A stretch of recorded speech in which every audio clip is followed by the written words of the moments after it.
السلام علیکم ورحمۃ اللہ وبرکاتہ۔ بسم اللہ الرحمن الرحیم ومن شر حاسد اذا حسد۔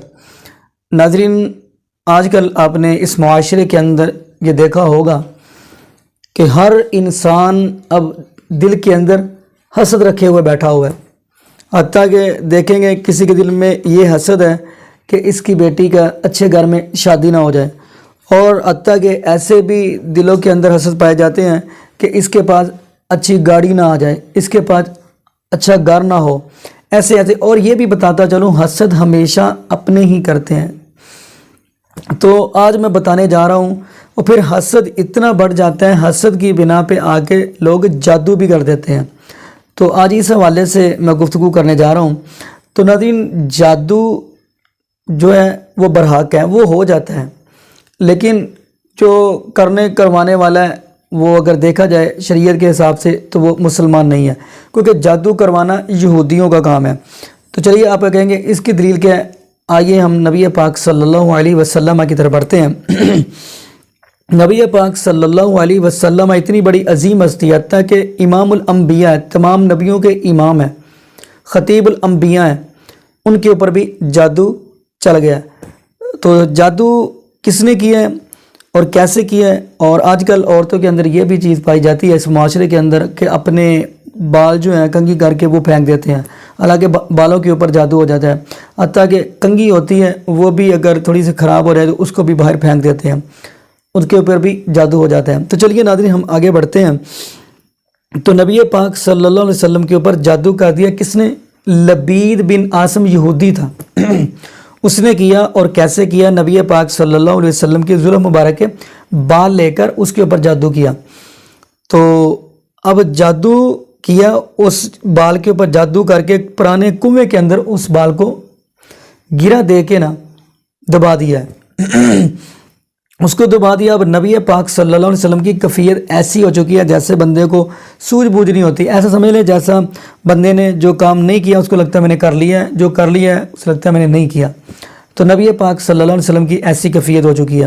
اب اللہ پاک نے آسمان سے فرشتوں کو بھیجا، دو فرشتے آئے ہیں، ایک نبی پاک صلی اللہ علیہ وسلم کے سر مبارک کی طرف بیٹھ گیا اور دوسرا پاؤں کی جانب بیٹھ گیا، اور ایک کہنے لگا ہوا ہمیں اس کی طرف بھیجا گیا، تو کہنے لگا دوسرا نعم جی ہاں اس کی طرف ہی ہمیں بھیجا گیا۔ تو اب وہ نبی پاک صلی اللہ علیہ وسلم کو سورۃ الناس اور سورۃ الفلق پڑھانے لگے، اور سورۃ الفلق پڑھی ہے، فرمایا قل اعوذ برب الفلق من شر ما خلق ومن شر غاسق اذا وقب ومن شر النفاثات فی العقد ومن شر حاسد اذا حسد۔ یہ پڑھانے کے بعد پھر سورۃ الناس کی تلاوت کیا، قل اعوذ برب الناس ملک الناس الہ الناس من شر الوسواس الخناس الذی یوسوس فی صدور الناس من الجنۃ والناس۔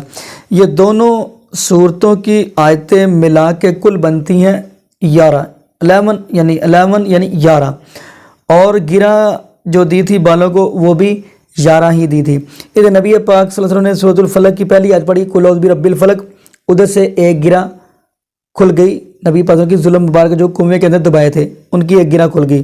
دوسری آیت پڑھی من شر ما خلق، دوسری گرہ کھل گئی، پھر تیسری پڑھی ومن شر غاسق اذا وقب، تیسری کھل گئی، حتیٰ کہ پوری سورہ پڑھ دی، پھر سورۃ الناس پڑھی، تو 11 آیتیں ملا کے بنتی ہیں۔ 11 آیتیں ادھر سے نبی پاک صلی اللہ علیہ وسلم نے پڑھی ہیں، ادھر سے جادو کے اثرات سارے ختم ہو گئے ہیں، اور وہ ظلم مبارک جو گرہ دی گئی تھی وہ ساری کی ساری کھل گئی ہیں۔ ناظرین، یہ بتانے کا مقصد یہ ہے کہ گھر کے اندر آج ہمارے گھروں کے اندر عورتیں سورہ ناس اور فلق کی تلاوت کریں، ورنہ پیچھے چلے جائیں، آج سے 20-22 سال پہلے چلے جائیں، یا اس سے بھی زیادہ سال پیچھے چلے جائیں، جتنی بھی عورتیں جب آٹا گوندتی تھی تب بھی قرآن پاک کی تلاوت کرتی تھی، اور اگر کوئی بھی کام کرتی تو گھر کے اندر سورہ ناس سورہ فلق کی تلاوت کرنی، اور ایسا کوئی بھی سسٹم نہیں چلتا تھا جادو کا نہ اس چیز۔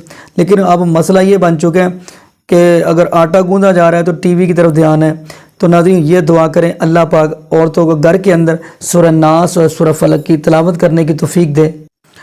تو ناظرین، یہ بھی آپ کو بتاتا چلوں، نبی پاک صلی اللہ علیہ وسلم جب بھی اپنے بستر پر لیٹتے تو سورہ ناس سورہ فلق اور سورۃ اخلاص کی تلاوت کرتے تھے، اور تلاوت کر کے اپنے پورے جسم کے اوپر اپنے ہاتھوں کو پھیر دیتے تھے۔ تو ناظرین ہمارا بھی حق بنتا ہے جیسے نبی پاک صلی اللہ علیہ وسلم نے جیسے کام کیے ہیں وہ ہمارے لیے سنت ہے، وہی ہمارے لیے طریقہ ہے۔ ہمارا بھی حق بنتا ہے ہم ایسے ہی نبی پاک صلی اللہ علیہ وسلم کے طریقے کے مطابق زندگی گزاریں۔ تو یقین مانیے جب ہم نبی پاک صلی اللہ علیہ وسلم کے طریقے کے مطابق زندگی گزاریں گے تو کوئی بھی حسد کوئی باہر کرتا ہے تو کرتا جائے، جادو کرتا ہے تو کرتا جائے، تو جب ہم نبی پاک کے شریعت کے مطابق کام کریں گے تو ہمارے اوپر کوئی جادو کے اثرات بھی نہیں ہوں گے، ذرہ برابر بھی جادو کے اثرات آپ کو نہیں آ سکتے، نہیں آپ کو پہنچ سکتے، اور نہ ہی کہ حسد جو حسد کرنے والا اس کے کوئی بھی شر آپ تک نہیں پہنچ سکتا۔ تو ناظرین دعا کریے گا اللہ پاک ہمیں زندہ رکھے تو اسلام پہ، موت دے تو ایمان پہ۔ جزاکم اللہ خیرہ، احسن الجزاء۔ السلام علیکم ورحمۃ اللہ وبرکاتہ۔